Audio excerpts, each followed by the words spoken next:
This up here says we're live, so that means we must be live on YouTube, which is good. All right.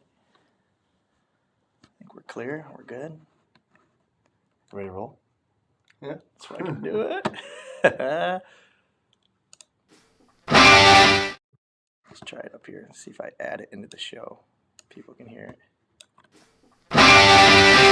Yes! Woo! Yes! Ladies and gentlemen, buckle in, because today we've got something special in store for you. The grandest spectacle, the greatest show of all, Johnny Bang Bang Show. Here's your host, Robert Gifford. That's right, it's me, I am the one and only, ladies and gentlemen, this is the Johnny Bang Bang live. Welcome back, everybody, to the Johnny Bang Bang Show. It has been too long. Last year, I started the show during COVID, man, and it was a blast to do, but unfortunately, wrestling became very, very hard to watch for about a year's time. And starting a podcast during probably the most least interesting time in wrestling history, it was very hard to keep up momentum. But ladies and gentlemen, I'm Robert Gifford. I'm the host of the Johnny Bang Bang Show. I'm sitting here with my buddy. We've gone back a long time, all the way back to Bus 7, Porter Highway. I'm sitting here with Dustin Borton. Dustin, how you doing, man? I'm doing good. Yeah, I'm doing real good. I think we got about 28 years of friendship. I'd say so. You know, somewhere in there. Yeah, it feels like it for sure. I don't know if you guys know this or not, but I am a diehard wrestling fan. Last year, for any of you Johnny Bang Bang listeners that came on last year and kind of started the journey with me, we got about 14 episodes deep before I was like tapped out. It was like the second round of WWE releases that happened. Oh, yeah. And I was like, okay, they got rid of Zelina Vega, which I thought she kind of carried the summer last year. I don't know if you remember this. Yeah. But they got rid of, they started that whole faction. It felt like they were going to start this faction with, Andrade and Austin Theory. Yep. And then my favorite one, Angel Garza. Yeah. And Zelina Vega was the head up of that. And then they just let her go. Out of nowhere. And I'm like, okay, I tap. Johnny Bang Bang Show will have to wait until everybody comes back, fans are back. And it seems like here we are. We're live on YouTube right now. Go to my Instagram, follow me there, Facebook, Twitter, YouTube, the whole thing. Dustin Borton reached out to me, and he was like, dude, what the hell do you think about the weekend? The weekend that just happened in professional wrestling, and here we are. Yeah. I was like, time to come back and do Johnny Bang Bang. So, Dustin, let me ask you first and foremost, how long have you been a wrestling fan, man? I became a wrestling fan around 7th grade. So. Okay. So you were, all right, how old were you? You were 7th grade, you're about 12 or 13. Yep. What year was that roughly? Oh, God, that would have been 97, 98. So you were a wrestling fan because of the Attitude Era. I got introduced as it started basically at the very beginning is when I got introduced into wrestling. I knew about wrestling through Kenny Sledge, which another friend of us. Check out his Sledgehammer Horror channel if you guys haven't seen it yet. Dude's killing it. Go check that out. So Ken and I were friends too, and you were as well. Yep. Yeah, I knew about it because of him. I knew that a little bit here and there. He would tell me about it at school, about this and that, and I was kind of like, because I didn't really know anything about it. Plus, there was a huge stigma in the 90s about whether or not, especially before the Attitude Era happened. Yeah.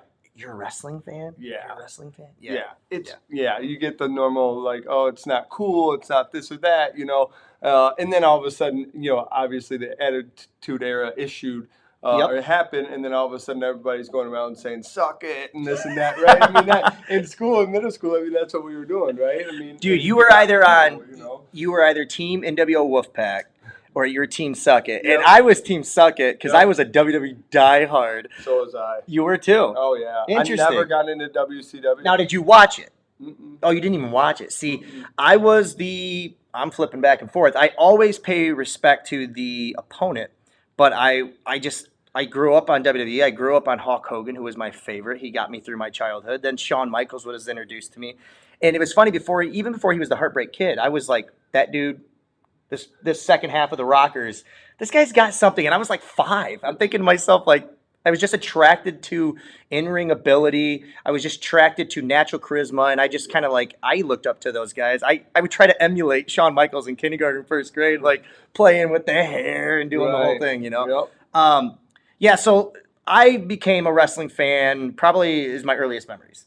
And that's only because I think my Uncle Pete put it on the TV one day and was just like, here, watch this. You know what I mean? Yep. And I just like every weekend bugging my grandparents, take me to Video Connection, take me to wherever we can. Let's get the, you know, the latest and greatest, you know, whatever the DVDs that were on the shelf at that time was VHSs. But dude, I can remember like I made it through 94 and 95 and 96 where it was like there wasn't a lot of competition, and then it took off, right? Yep. And that's where you came in. So you've been a fan ever since then. I don't want to spend so much time on yesteryear. We'll do that in another episode. Okay. Too much happened over the weekend. And I think we should just start with, well, let me ask you this. Who won the weekend? CM Punk. It's without question, right? It's a no-brainer. No-brainer. What were your thoughts when you turned on your TV Friday night, 10 o'clock? Because I'm sure, did you watch it live? Or did you see it? Did you check out on like Instagram or whatnot after the fact? Yeah, I didn't watch it live. Oh, you didn't? No, okay. I was doing other stuff, and did you know he was coming back? Oh yeah, okay. I mean everything pointed to that. You know, I felt like for a while that AEW was the company he was going to go to. You know, they're more focused on wrestling more than storylines and crazy things here and there. That's what Punk wants, right? He wants to go in there and wrestle. He wants creative freedom. He wants those kind of things. And AEW has really been, you know, letting them guys kind of do that. So if there was any fit, I felt like it was AEW. And then, you know, you have these Chicago shows within 2 weeks of each other. It just seemed too good to, not to be true. So when you're watching it and it's taking place, were you able to watch it? Like, how did you watch it? Was it on YouTube? Yeah. You checked it out on YouTube? Yeah, because I forgot about it. And then I was like, oh, crap. And then I pulled up YouTube really quick. And immediately when I clicked on AEW, it came up. And I was like, which already, wasn't a big surprise. I was like, okay, like you knew he was coming out. Right? Right. I was really the reaction, right? Yes. That's what I was really wanting to see, right? And so I watched the full clip, and it was right after it happened. So you got to watch you saw the entire 14, 15 minutes that he was out there for. Okay, good. Because that's important. Yes. I think, and I tweeted this out right after he was done talking, but like there's this, the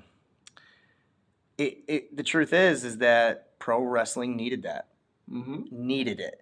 Because, you can say whatever you want about WWE and AEW for the past year and whether or not AEW is a legitimate competitor or whether or not AEW, has all this momentum or WWE is a dead product, whatever you want. You can say whatever you want. But the professional wrestling as a whole fell a little stale. Absolutely.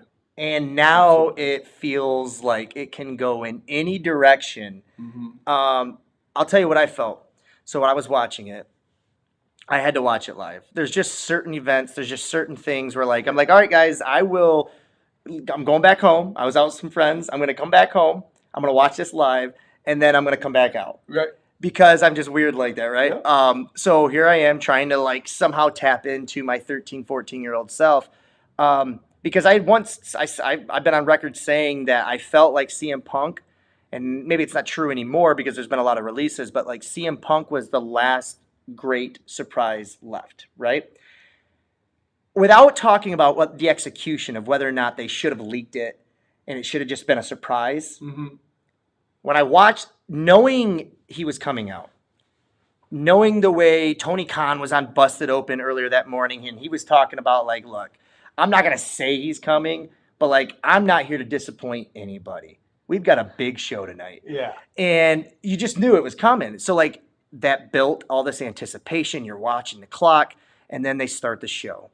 And I've read that they played the Last Dance theme song, the Chicago Bulls theme song, right before, just to get the crowd kind of going. Oh, okay. And then the show starts, and they start off with CM Punk chants. Oh, it was rocking. Rocking. Before he even came out. And Tony Khan had came out right before it went live. I don't know if you've seen that. I did not know that, no. Yeah, so he came out and did about a minute and a half promo right before Really? they went live.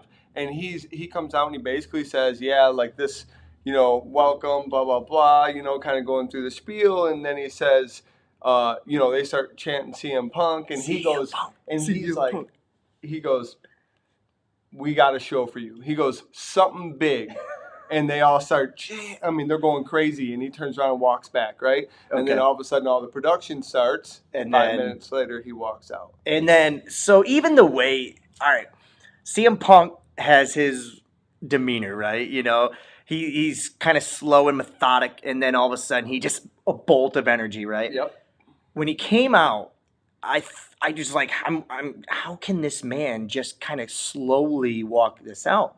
But like, you could tell that he was somebody that was soaking in every single moment of it. 100%. That dude, there was people crying in the crowd. You see the guy on the camera crying? Yeah. I mean, that is the emotion you want as a professional wrestling fan.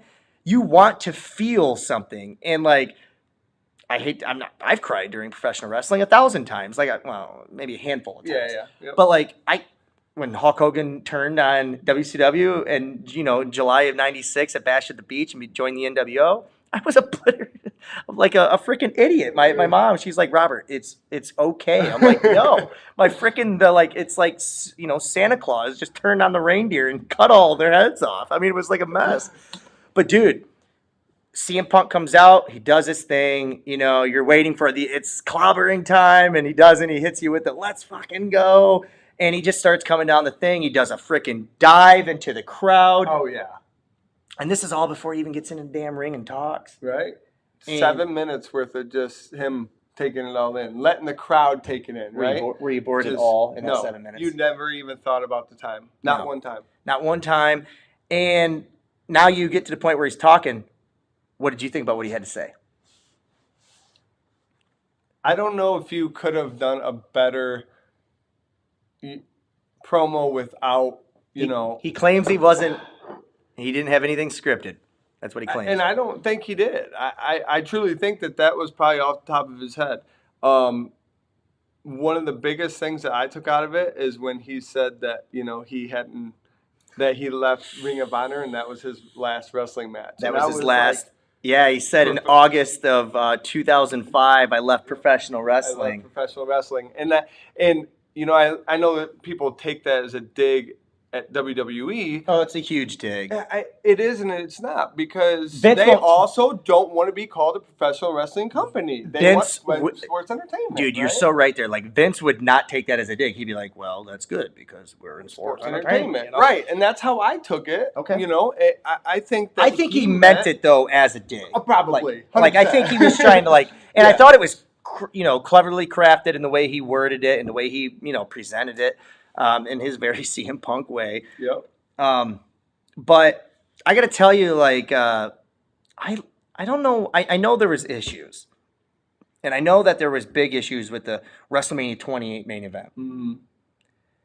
But I got to tell you, WrestleMania 28 main event, Rock Cena won. They built that up for an entire year. Yeah. Did CM Punk really think he was getting the main event spot after they built that show up for 1 year? I mean, this is where my problems with CM Punk come in. Okay. Is that, yes, the pipe bomb happens. He's blowing up. That happens after WrestleMania 28. Mm-hmm. WrestleMania 27, The Rock is doing, he's the host of the show. Yep. You got The Miz and Cena, the whole thing, right? I hate WrestleMania 27 with a passion because that's kind of my problems with The Rock. He made it so much about The Rock. But the next night, when he's like, how about you main event one with me? Yep. And you're like, oh my God, I want to see this already. And then the build. And then when the hell did CM Punk, why would he ever think he was main eventing that WrestleMania? The pipe bomb hadn't happened yet. Yeah, I mean, to me, I think it's one of those things that, you put in hard work for all that time and somebody just comes in, and that's how he looks at it, is Fair. I've been here just grinding and doing all of this. I've been the underdog this entire time. and then you just swoop in and take up a main event spot from, and I believe that he's went on record, and don't quote me on this, but I believe he said not just take a main event spot from me, but you're taking it from other everybody people else in the back, yeah right? yeah It wasn't just about him. And I get it. It's one of those things that at the end of the day, it's about money. It's about money, and Right. that freaking main event crushed it. I believe it was in Miami. It was just stupid successful. I get it. That's my problem. I will say this. That's been my problem with The Rock. But it wasn't my problem at that time because Rock had never done it before. Yeah. Right? That was the first time he did it. I had a problem with his second run, especially when he got the title. Like Rock Cena Yeah. too didn't need the title. Didn't need the title. I agree with that 100%. But they did it anyways. And at that point, I didn't feel it needed the main event. But I get it. I've always had an issue, and I get kind of what CM Punk is saying. But in that realm, like you're just not getting the main event, and you'd like to see a little less ego in there. You know what I mean? Yeah. And a little more understanding. Like this is going to make us all stupid successful. How many other eyeballs are going to watch your match tonight, CM Punk? Because The Rock and Cena have been touting this thing for years. Sports Yeah. Center has been touting it.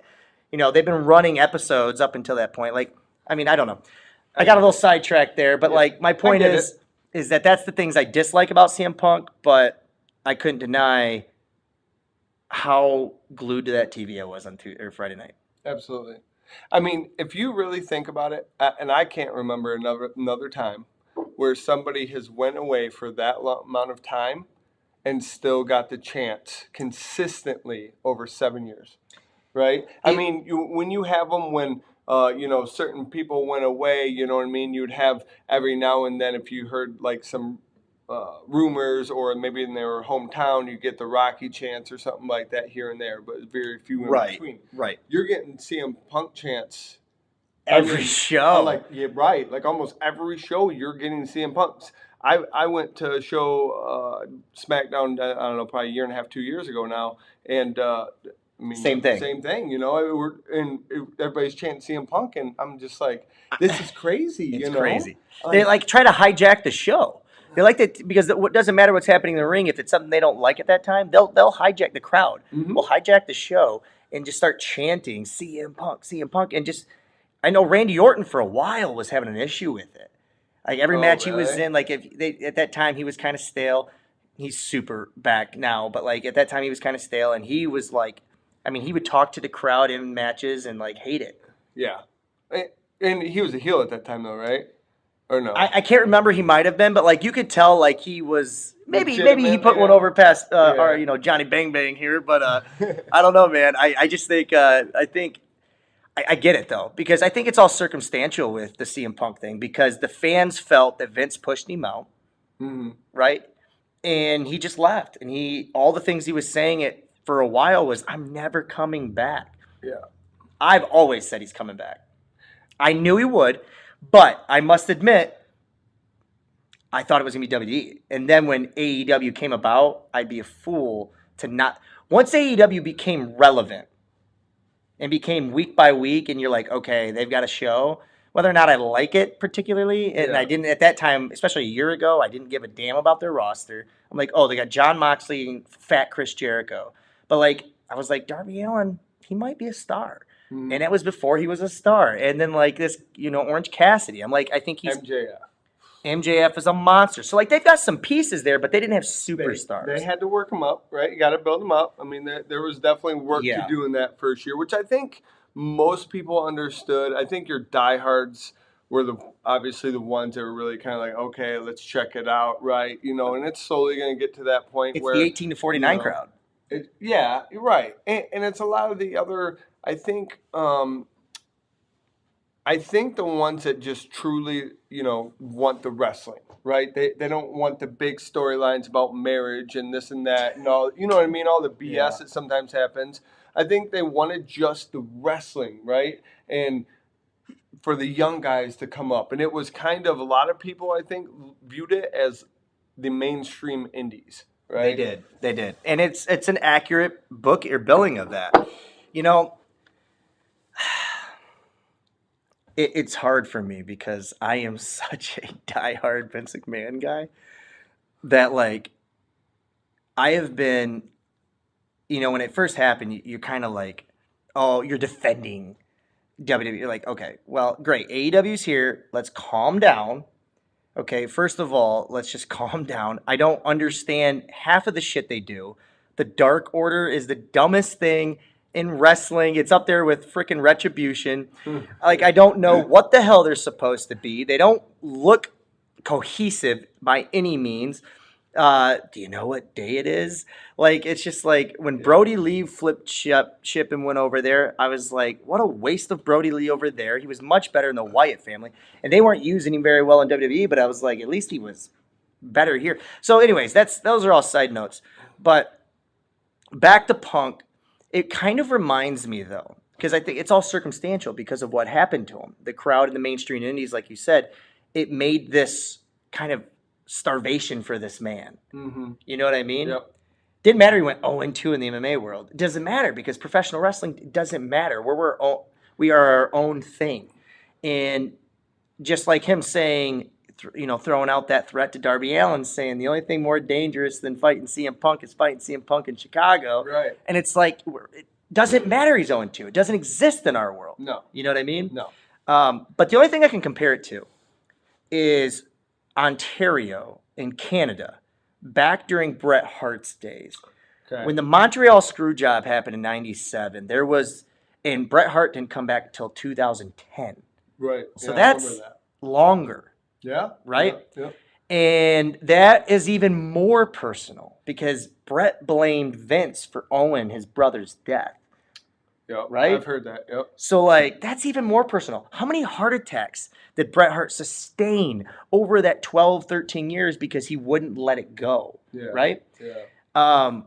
Then every time you would go to Canada, they would chant Bret Hart. Oh, yeah. Absolutely. Every time.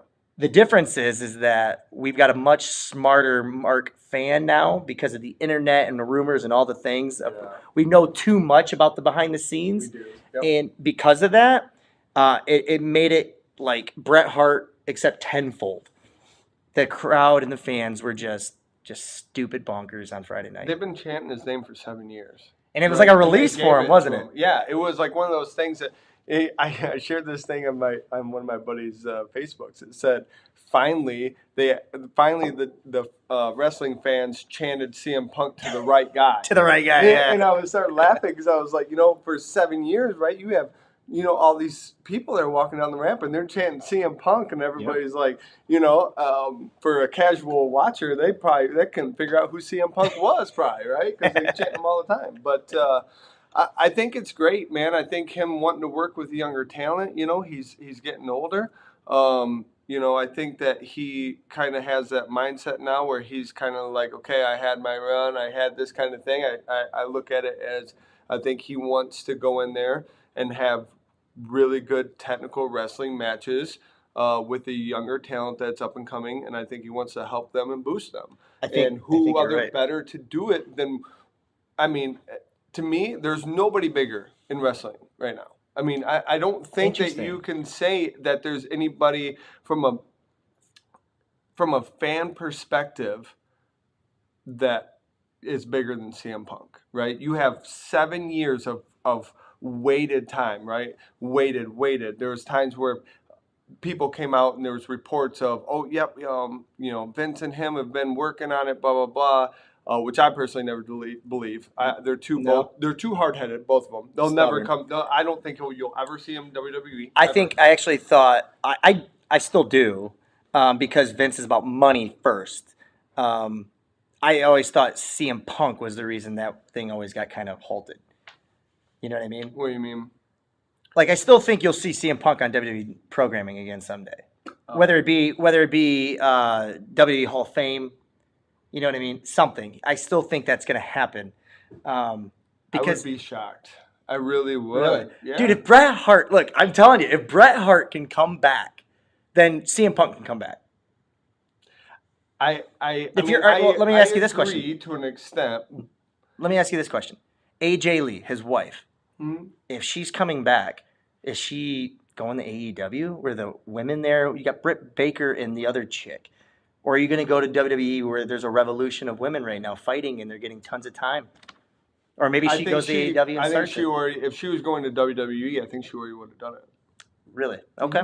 Interesting. I could buy that. I can buy that. I think that her time. There was definitely times. I don't think AJ Lee for the normal watchers was big enough for long enough to carry that on.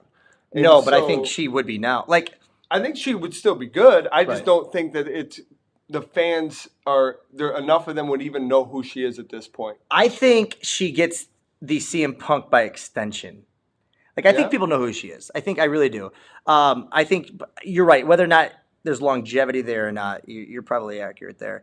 I want to transition here if we can because Yep. SummerSlam happened as well, Yep. and WWE and Vince McMahon and them tried to counter what happened on Friday night with their big surprises. And I don't really think Becky Lynch was a big surprise because I think people have kind of expected that for a while now. She came back and she made a return. Whether or not you liked the fashion that she came back in or not, she did, and she's now your SmackDown Women's Champion. And then the big punch at the end was Brock Lesnar coming out and squaring up with Roman Reigns, Yep. and that's a legitimate counter punch. I don't want to downplay that by any means. It doesn't live up to the CM Punk weekend. He owns Friday night, but you said something that was interesting, and I'm not sure I agree with you. Okay. I agree with you for the moment. You said CM Punk is the biggest star in wrestling right now. Yep. I agree with you for the moment. Okay. Right? When things settle down, I'm going to ask you a question. When their careers are done, who is a bigger star, Brock Lesnar or CM Punk? I think it depends on who you ask. If you ask the actual the grinders, the wrestlers, the indie guys, that the people that follow wrestling. Now, I didn't say who's a better wrestler. CM Punk, right? No, but I mean if you look at from a mainstream perspective, right? From an ESPN, from a money perspective, the people are gonna say Brock Lesnar. I think it depends on what kind of. Well, I'm asking a wrestling fan. From a wrestling fan, I think CM Punk's bigger. You think CM Punk? But I think Brock Lesnar is way more accomplished. I think he is the money maker. I think he's the. I think this is what I would say. If Brock Lesnar could talk the way CM Punk could talk, Totally agree. then it would be different. It'd be a game over. And that's why I'm a little worried about this Brock versus Roman feud, which I think is going to be great. It's interesting. It's going to be fantastic. But Roman is better on the mic. He's still not great. Hell of a lot better than 2 years ago. Hell of a lot better than 2 years ago. He showcased that. But I also think John Cena held back a little bit because I think John Cena is the best on the mic of all time. Hands down. I thought he obliterated The Rock. The Rock finds his catchphrases and the things that work, and he sticks to them, and he runs them over and over again. Cena will come off the cuff on any given night with any given thing. He barely uses. He'll end with the never give up, hustle, loyalty, respect. Yeah. But the majority of the things he's saying is he's just lighting your ass up. And they're not catchphrases. And I get I would say. Cena's he's very talented in the aspect that he can take things with stride, and then he somehow can be able to flip it against them. Like in the first Roman Reigns John Cena feud, he demolished Roman Reigns, and he basically said, "Hey, like I'm here because you can't do your job, right? Like." He's sitting here trying to say, "Well, you're here, you're taking the spotlight," and he was like, "No, I'm here because you can't do your job." And I was like, Damn. Like how do you rebuttal that? Like he just flipped the whole script on you. But like he did that to The Rock. I mean, The Rock, guys. We're talking about The Rock. Well, people will claim that The Rock is the greatest on the mic of all time. Yeah. The Rock was nervous. So he wrote down on his wrist, and John Cena was like, "No, we're building this thing up. You're not going to come out here and convince me you're the best, and me not call you out on that shit." Yeah. You know what I mean? Yeah. I agree. So John Cena, I think you put him, like, as much as I love Stone Cold. Stone Cold was awesome, right? Stone Cold isn't great on the mic. He's not awful. He was definitely not awful. He could get by it by sheer attitude and will, and he could push through things. But like if somebody was but he wants to stick to the storyline. Yeah. Right? He's not coming off the cuff and flipping something, right? Yes. John Cena will take whatever the hell you're saying and find a way in the moment in real time to flip it on you and just demolish you. Yeah. And I just think that's why, because of that, and I just find him to be completely believable. Now his in-ring ability is something else, but like John Cena, in my opinion, he belongs on the Mount Rushmore, the top 4 of all time because of that capability. I do agree with that. I don't think I mean, he's been the guy for what, 15 years? Yeah. You know what I mean? And I mean that's a hell of a run. That's a long time. He's still coming back here and there. I personally, and this is kind of a side note, I think John Cena is one of the weirdest guys ever. Like, he's especially his Hollywood stuff, right? He's a hell of a wrestler and talker, but God, he is weird. He's weird, like, man. You know, and I, you know, that's just my little side. It works for wrestling because he's a little over the top, right? Yeah. He's a little corny. He's a little much. But when you watch like his Hollywood pressers and whatnot, it's a little much. Yeah. You know, he's sitting there in his freaking Suicide Squad outfit. Yeah. Everybody else is dressed normal. It's yes, I seen that and I was just like, gosh, man, this is, you know, from a non-wrestling perspective, like, oh, that guy's a wrestler, and we're like, No. So let me ask you this question then: did WWE get knocked out on the weekend then, or did they throw a good enough counterpunch to make you be like, oh, okay, we're gonna get Brock Roman now, or at least they're playing with the idea that we're gonna get it now? Did they do enough to hang in there and make you think, okay, we got a war now? Yeah, I think right now WWE, in a general perspective, still has it, right? They're still beating them in numbers. They're still, you know, every time you think, well, like Roman's beat everybody. Oh, like now I will say this, and you kind of already touched on it earlier. Even though we kind of knew CM Punk was coming, there was still a kind of a chance that he wasn't actually going to show up until September 4th, right? Yep. Because they had the 2 Chicago shows. So you were still kind of like, is it going to happen? I felt I called Brock and Becky before the you know, on You Saturday. called Brock. You thought Brock was coming back Saturday. Oh yeah, I looked right at that and I said he's coming back. And Interesting. she goes, to me, the reason I say that was because John Cena and Roman had done the promos, and they had actually said, you've beaten everybody here. There's nobody left, right? So I had to come back. Right. Well, I knew John Cena. They called it the Summer of Cena, and then he wasn't booked after that. So I was like, okay. I mean, I knew Roman wasn't losing. Yeah, exactly. He was not losing, but then after that, who's going to challenge him, right? Right. You've done the whole roster. Well, who's the bigger, badder guy than Cena? Well, then it's Lesnar. It is Lesnar, and I kind of thought this is what they were going to do, and I still think this is what they should do. Okay, this is great because like we haven't even touched on Seth and Edge, and I thought they were the best match of the entire weekend. Yep, I agree with that. And it confirms just my belief that Seth Rollins is just being held back right now because if they need him at any moment, I think Seth Rollins is a freaking star. And I like what Edge and him did, and I hope they run it back. Mm-hmm. I hope they just keep running it back until Survivor Series. But I thought Roman and Brock, there's no way they're fighting before Survivor Series in my head. It's just not happening, and that's in November. Yep. So it means you got to cover ground now rest of August, September, and October. Maybe I'm wrong. Maybe they fight at Hell in a Cell or whatever they do in October. It used to be Hell in a Cell, and I think they did that earlier, so I don't know what it's going to be. Extreme Rules next, right? Is that what it's going to be? I believe Extreme Rules is in September. So maybe they do. Maybe they do. But what I think they should do, and I would really like to see, personally, I would like to see Brock go. I would like to see Paul convince them on Friday night to be a cohesive unit for a while. For a while. Look what we could have, right? Stretch this bitch out for a while. Look what we could have. You go to Raw. You go challenge for the Universal Championship. I get them confused. Whatever one's on Raw. Yeah, I'd get the WWE Championship, Universal Championship. You go challenge Bobby Lashley. Yep. Which, who doesn't want to see that? We've been wanting to see that forever.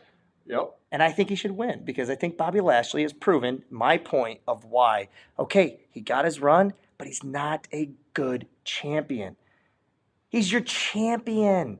And this guy is boring. ring. He can't freaking talk. He's better than what I thought he'd be. Oh, but God, that's not good. You're champion. That's why do you think Charlotte is the freaking champion every other Tuesday? Right? Because she can carry that division. I hate to say it, but like I get it. You don't want to have the same champion over and over again. But like, there's a reason Drew got it last year, and because he's freaking good. You know what I mean? And I don't feel like he's getting his due right now because I feel like the crowd kind of they're just not on his side right now because he was the champion during COVID. He'll come back. Yeah. But go after Lashley. Win against Lashley. Survivor Series, it's champion versus champion, right? So that forces them to have to fight each other. Yeah. And even though that they kind of don't want to, right? Or at least in the sense of like, you can bill it as like they don't want to, but then something happens where like, well, you're going to beat me, I'm going to beat you. And then they want to. Yeah. You know what I mean? Yep. So you can bill it to a point where they actually want to. I think you got to stretch this thing out. I do not want to see Brock Lesnar, Roman Reigns next at Extreme Rules. I mean, yeah, I don't think that's a smart play. I mean, after that, then what do you do? I mean, what's the next play after that, right? Well, it's The Rock at WrestleMania. It is, but you know, when you're going to start that now? I mean, it's too busy of a schedule. Well, no, I don't think you do start now.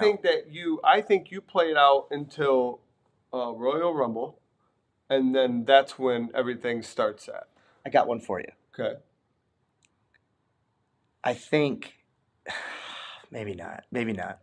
I don't know. The only thing I could see happening is Brock, Roman, they're fighting. And a cop-out would be Big E cashes in and takes it from Roman that night. And now you got Roman chasing up until the Rumble where he gets it back. I hate to say that because Big E would only be a champion for a couple months. Mm-hmm. And I think Big E is going to be one of those stars that they're going to lean on in the future. Mm-hmm. But you could do that. Roman, in my opinion, shouldn't lose or should only lose to Big E Big E might not even cash in until the night after Mania. Yeah. You know, there might be something crazy like that, but like I think that's where you go with it. I just want to see it stretched because I think you can stretch it for a long time, all the way up to Royal Rumble, like you said. Yeah, I think you can stretch it, especially because you have the Paul Heyman dynamic, which is so very interesting, right? Yeah. And the way Paul Heyman, obviously, the dude's a GOAT.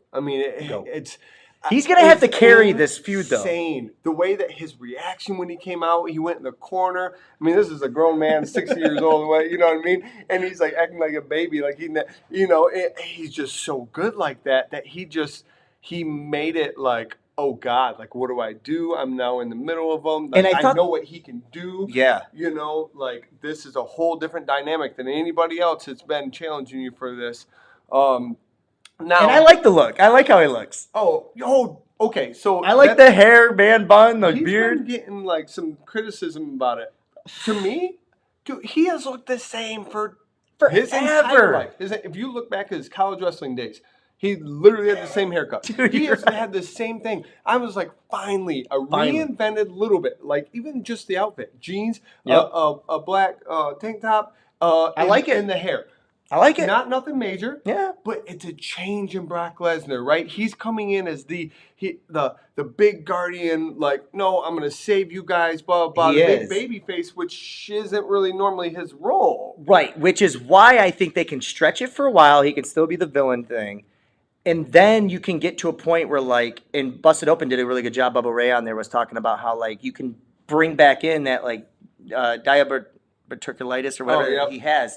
And how that could be playing up, and Roman Reigns is just relentlessly going after it, and Brock is all of a sudden getting pity from the crowd, and it's like, oh my God, it almost writes itself. There's so many different angles that they can take, and I just pray that the WWE takes the right angles because right now you don't have any trust in them. But from my understanding is that Paul Heyman has his hands on everything Roman Reigns right now. So like I trust in Paul Heyman that we're going to get to where we need to be. It's just hopefully it doesn't happen so soon because they were just throwing a counter out there to counter AEW. Yeah. So, but I also think I think all of those were in place before Punk even happened, though. Right? I don't think it was a counter punch. I think you thought Brock was coming back the whole time. Yeah, I've been saying that for a while now. Right? Becky definitely was, and they did Bianca dirty. They did Bianca dirty. I don't get why you spend all that time and have somebody that's coming up, headlining WrestleMania, doing all these things. She's been doing a great job. First time champion. I mean, she's been doing great. And then you squash her to what excuse are they going to say? Why? So she just went rounds with all of these people, and then all of a sudden, Becky's just invincible, just one move, and bam, she's just done? 2 words for Becky Lynch. Overrated. Overrated. I'm saying it, and she got lucky that she got knocked in the face by Nia Jax, and the fans, supported her. I'm going to say this until I've been saying it forever, man. I like Becky. I've always had no issues with Becky. I think Becky's one of the original horsewomen, and she's one of the founders. She's definitely a legitimate star, but they tapped into her like she was this Stone Cold thing. And I'll admit, the fans backed her for a while after that, and it was almost crazy. It was a Daniel Bryan type following. It was like, okay, we're going to ride this horse for a while. She's not as good in the ring as Charlotte and Sasha, right? Agree. She's above average on the mic, but not great on the mic.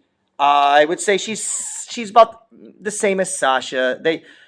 Charlotte is the one that can think on her own and come up with something on the spot. Sasha and Becky really need it planned out for them. I think they could get there if they were given the freedom to, but Bianca, if they take the freaking training wheels off this girl, more athletic, more attitude, freaking believability, why are we squashing? We just killed Asuka over the last year. What are we squashing Bianca? And what is the story going to be? Right. What? Oh, I was starstruck, so I didn't know what to do? Fuck that. I don't get... I'm very interested to see, I've been reading that Becky has been saying that when she returned that she wanted to be a heel. Interesting. Which, okay. But her doing that doesn't make her look like a heel. It makes WWE look like jackasses. Right, and that's where you talked off camera about Vince being out of touch. That's the part that makes him feel out of touch. Yeah, exactly. Yeah. And if you wanted Becky to take the title, then put on a... if I was there at WrestleMania, or at SummerSlam, I'm sorry, I would have lost my mind. I would have booed the hell out of... You just paid all of this money, and you don't get to see one of the Sasha? top 5 women to go at it, and you don't get to witness that because you have a squash match for 26 seconds? And what is the story here? What happened to Sasha? They just come out and say, Sasha will not be able to participate tonight. I guess that's a real thing. I guess that she really, from everything I'm reading, it was WWE had no intentions on bringing Becky Lynch back. I guess 24 hours from multiple reports I've read, about 24 hours or so before the show, they wouldn't clear her. And who wouldn't clear her? Medical. Wouldn't clear who? Sasha? Yeah. What's wrong with her? I don't know. I didn't. There was nothing that I seen that was wrong, but I guess so. They just all of a sudden had to hurry up and come up with another game plan, and so Becky was already there because of Rollins, right? And she's been backstage, so they were like, "Hey, you're in town, blah blah blah. We want you to return now instead of." I guess she was projected to come back at Survivor Series, and so they threw her in at SummerSlam. But I'm like, okay, that's great, but that still has nothing to do with the squash match, right? If you were just, all of a sudden you had to go to Plan B. It is what it is. Stuff happens. You got to shift sometimes. That's fine. But give them a match. Give that crowd a match, right? Becky Lynch returns and everybody goes crazy and they're like, finally, after a year we've been waiting for it, and she's in the ring for 26 seconds, and it's just crazy. Let me tell you how you could have got out of that. You could have, this is crazy, you could have flipped it, right? Becky Lynch when we last saw her, she was a Monday Night Raw superstar. You could have saved us from seeing frickin' Charlotte and Rhea Ripley again. Yeah. And this time they throw in the wrinkle of Nikki ASH, which nobody's on that. And Vince is pushing it, and I get it. Sometimes you have to push things, and sometimes it gets over and you're like, okay, how? But this isn't going to be one of those things, Vince. And they keep trying it, and you could have saved us from that. You could have somehow salvaged. I would have rather not seen Bianca. I would have rather Bianca came out and been like, you know what, Sasha, You know, it's unfortunate. I would rather her just cut a promo. Yeah. And Becky went and won the Raw's Women's Championship. I mean, again, Vince is out of touch, right? I mean, you like you said, Nikki ASH or whatever, she gets thrown into it, and it's like nobody wants that. But yet the crowd's going crazy for other superstars and chanting their names and everything else, and it's just like nothing. And I'm just like, well, because, and again, I think I've said this for a long time. They're in the business of money. These kids that come to these shows and they want the superheroes, right? They want the John Cenas. They, and that's basically what they did is create this superhero that's like all the kids can be like, oh, look at her, she's doing this, doing that. Merchandise. And it's merchandise, and it's kids wanting to pull their families and go to these shows and everything like that. And it's just like, which is, and I understand it's a business, right? And I get that part of it. But part of the business is wrestling, right? And no, it's not just part. It is the bread and butter. Right. I mean, I just mean more or less of, you can't just say, because everybody says, well, it's business needs or it's business. Right. This No, and that. I totally get what you're saying. Right. Yeah. And it's like, just because this age group is best for them doesn't mean this age group is best for them, right? Right. We still want them really good, like Edge and Seth Rollins. We want those matches, right? That's what we want, right? I've always thought Vince McMahon, AEW, they think, and this is where I will, okay, AEW, in my opinion, still has a long ways to go. Yeah. And I'm not just talking ratings. I'm talking in the way they,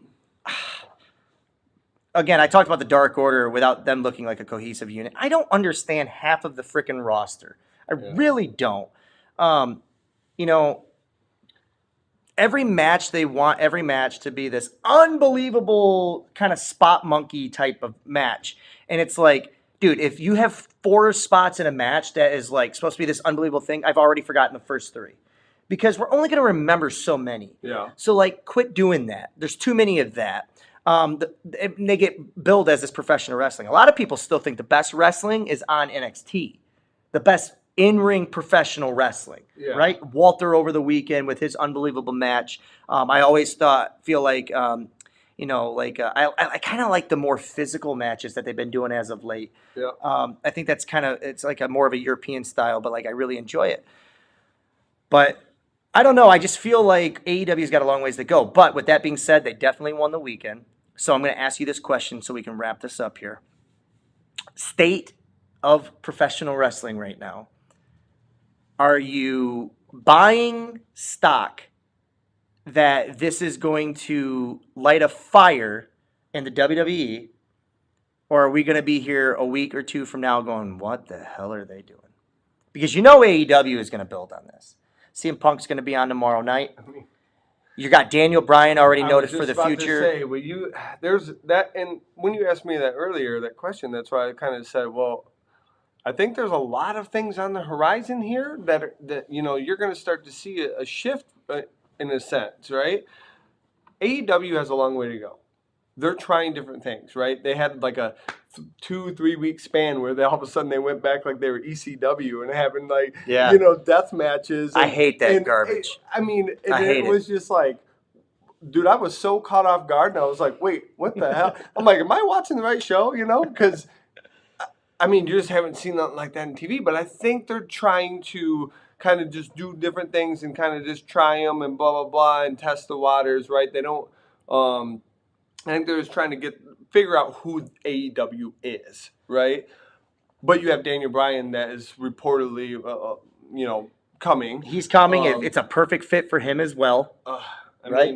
Again, one of the best technical wrestlers, right? And you're going to go in with younger guys that you've never seen him wrestle, or you haven't seen him wrestle in 10, 15 years that have developed a lot. You have a lot of other people that are possibly coming. You got Aleister Black is here right now. Bray Wyatt. Because of time, I will not give you the way I feel about this. I know. There's just so much to cover. It's what's happened in the past month.